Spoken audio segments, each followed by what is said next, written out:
Ladies and gentlemen, welcome back. And the last topic of today's program is related to Pakistan.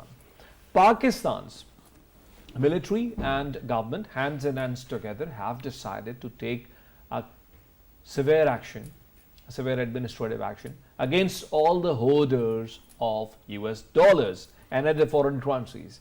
According to the data collected by Ministry of Interior, a large number of investors are accumulating unnecessarily the foreign currency in Pakistan, which is not only creating an artificial pressure on the value of rupee, but also creating an exchange rate crisis for the government, which not only is causing problem for the importers, also for the exporters, but is also creating further issues of devaluation. And this unnecessary devaluation is coming out of nowhere.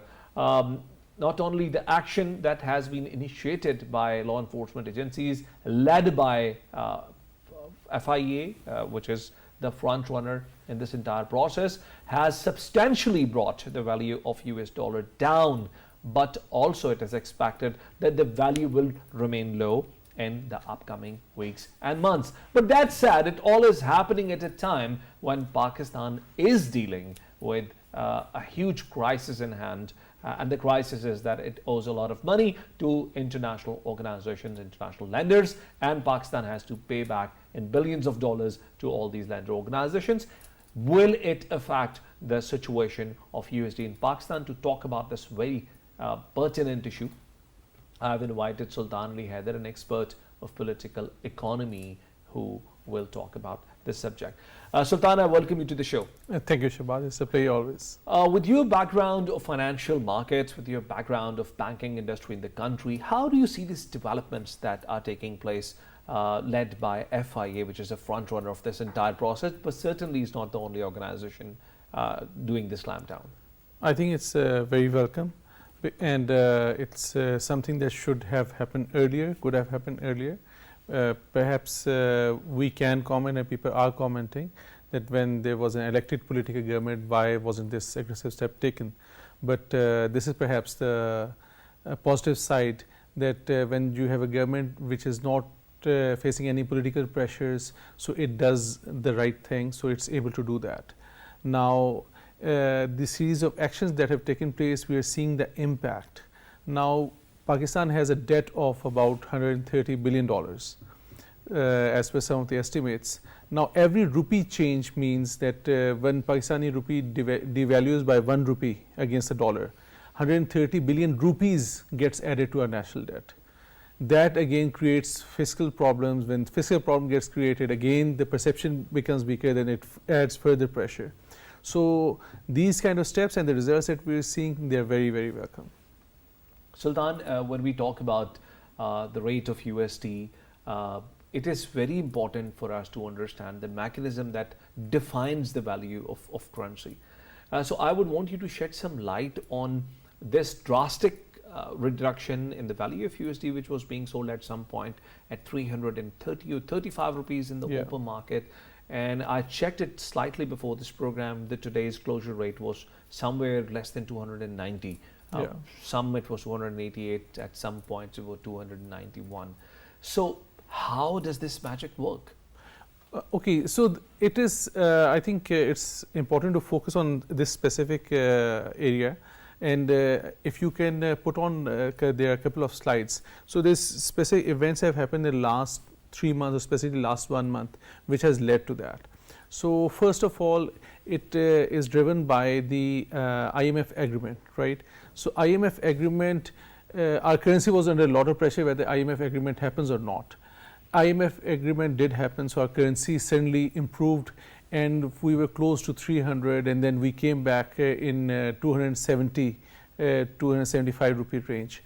Then one of the speculations started to happen, because what people realized was, and the speculators especially, and the black market, it was that there is this clause in the agreement that the difference between open market and the interbank market will not be great. It should be around 1%, should not be a bigger difference.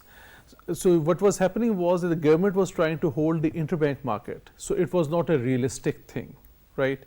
which again from IMF's perspective it's the right thing also, then the money doesn't flow from official channels. When the money doesn't, because somebody sitting outside Pakistan, overseas Pakistani, remitting money into Pakistan, now if through other channels they are getting a rate of let's say 300 and official channel was giving a rate of 280, they were incurring a loss of 20 rupees or 10%, they wouldn't want to do that, right? So that pressure was there. IMF said you do not do that artificial management. Now when the agreement took place, this speculation started to take place, and that this impact is going to change. Now if you can put on the other slide which shows the numbers, what is happening is markets started to speculate and that it will catch up, right, that we have to implement because IMF would not release the next tranche. With that speculation, when the government started to let the interbank rate come close to the open market rate, the speculators started pushing the rate even higher. Now how speculators make money is, the more volatile the market is, the speculator will naturally make a lot more money. That's where the hoarding started to happen. With that momentum happening, everyday people like you and me and so many other people, they would also start panic. If I can cut you here because we have very limited time for this segment. So let's keep the ball running. Importantly, the IMF's agreement that you are mentioning also has a very important or significant clause. And it says that Pakistan has to open up entire imports without any ifs and buts. Now, if we are opening all these imports, our import bill has a deficit of $30 to $35 billion in a year. How would that be adjusted? Because and will it allow this current trend to last longer? Because eventually importers are going to come to the market naturally and say, give us more dollars, because you can't stop it naturally. So this is one of the biggest criticism on the IMF program, or what the IMF says, because on one hand, IMF is forcing us to take so many strict measures, such as the increase in petrol prices and all of that, right? So you would expect, okay, in good faith, we'll do that, right? But then on the other hand, IMF, due to their own international agendas, right? So they would want that Pakistan should not stop its import, right? Which will benefit the countries that are exporting to Pakistan. So that is something where it doesn't make sense, and it's really frustrating for Pakistani policymakers, that because it, just like you were saying, it releases the pressure. So if we're taking all of these steps to bring the exchange rate down, and suddenly this happens, so it's you keep on chasing the same thing. So that it remains extremely frustrating. Last thing what I would say is, recently what has happened is the speculators were creating the problem, and there's this Foreign Exchange Companies Association. It interestingly complained directly to the authorities and also on the military side. So they directly appealed to them to intervene, because black market people were really pushing them out of the market. With the right kind of actions and interventions, certainly what we have seen is that dollars have started to flow through our official channels. So that has brought it down rapidly. It releases the fiscal pressure, and if the trend continues, with our budget position will improve significantly. And with that kind of improvement, so instead of a downwards spiral, we could be moving to an upward spiral. Correct me if I'm wrong. So all the money that we make from export is going to come from the official channels. That is a must. And all the money that we are going to spend on small imports, like retailers or wholesalers importing stuff directly from the east or west, are going to affect the rate of the market, of the open market. So we are still in a process, in a phase of it. This is not the final destination for the currency. No, that is true.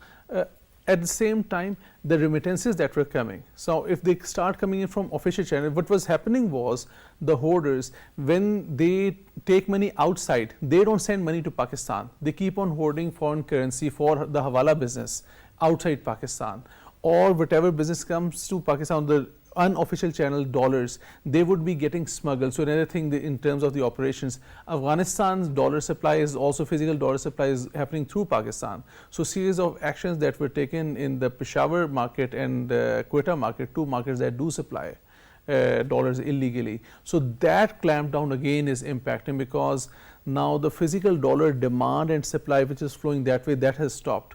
So with more availability coming into the market, it's rather interesting, because now people are sort of worried how to declare their dollars and to put dollars into the banking sector, into their accounts, right?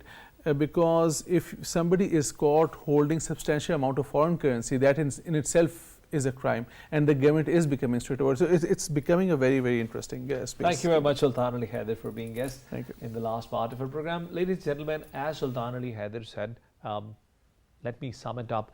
So what the government is trying to essentially do is to make sure that no unnecessary hoarding of the foreign currencies take place. All the currency that is bought is either bought for traveling abroad or bought for importing something. And if anyone is doing it unnecessarily, he's hampering the overall economy of the country. And the leadership of the country is quite determined to make sure that no one is able to harm the economy by illicit means. We'll join you next week with another program. And until then, Allah Hafiz.